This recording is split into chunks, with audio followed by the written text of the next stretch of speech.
नमस्कार मंडळी. तर आज मी बनवत आहे भेळ बनवते आणि कशी बनवते मी तुमच्या संगती शेअर करते. त्यासाठी काय काय लागणार आहे ते सुद्धा आपण बघूया. तर चला व्हिडिओला सुरू करूया.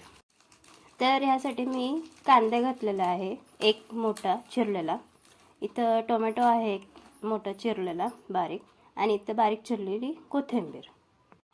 तर ह्याच्यामध्ये मी घेतलेला आहे हळद 1 चमचा, चाट मसाला 1 चमचा घेतला आहे, सेंद्रिय मीठ 1 चमचा घेतलेला आहे आणि घरची चटणी हे पाव चमचा घेतलेला आहे.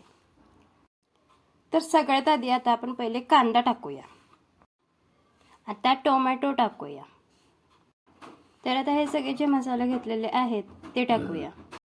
इथे मी अर्धा बोल फरसाण घेतलेला आहे, हे टाकूया.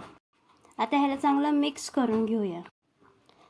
तर मी हे अशा प्रकारे मिक्स करून घेतलेलं आहे चांगलं मस्त असं, आणि याचा कलर तुम्ही बघू शकता कसं झालेला आहे, पिवळा झालेला आहे. तर आता आपण याला सर्व करूया. तर मंडळी अशा प्रकारे आपली ही भेळ चाट झालेली आहे. तर ही नक्की करून बघा तुम्ही, तुम्हाला नक्की आवडेल.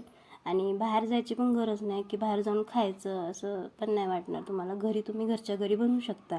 तर कशी वाटली रेसिपी नक्की सांगा, कमेंट्स करा आणि लाईक करा, सबस्क्राईब करा नवीन असेल तर माझं चॅनल. तर आता पुढच्या व्हिडिओमध्ये भेटू. तोपर्यंत श्री स्वामी समर्थ.